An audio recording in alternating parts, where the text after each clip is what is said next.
সাভারে সিটি ও ড্যাফোডিল ইউনিভার্সিটির শিক্ষার্থীদের রাতভর সংঘর্ষ, গাড়িতে আগুন ভাঙচুর, বেশ কয়েকজন আহত।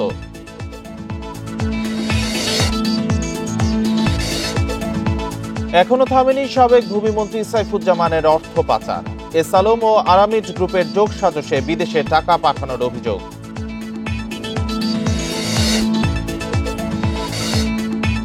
মেট্রো রেলের বিয়ারিং প্যাড পরে নিহত কালামের দাফন আজ নড়িয়ায়, দিশেহারা পরিবার।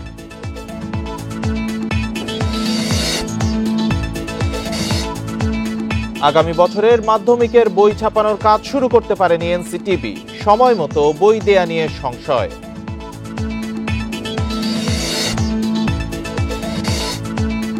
কুষ্টিয়ায় টাকার বিনিময়ে সিভিল সার্জন অফিসের নিয়োগ পরীক্ষার প্রশ্ন ফাঁসের অভিযোগ, পরীক্ষা স্থগিত, তদন্ত করে ব্যবস্থার আশ্বাস।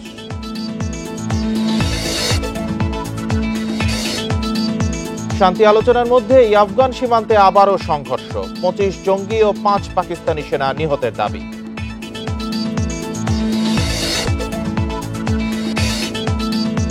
টি-20 সিরিজের প্রথম ম্যাচে ওয়েস্ট ইন্ডিজের মুখোমুখি বাংলাদেশ। চট্টগ্রামে ম্যাচ শুরু সন্ধ্যা 6টায়।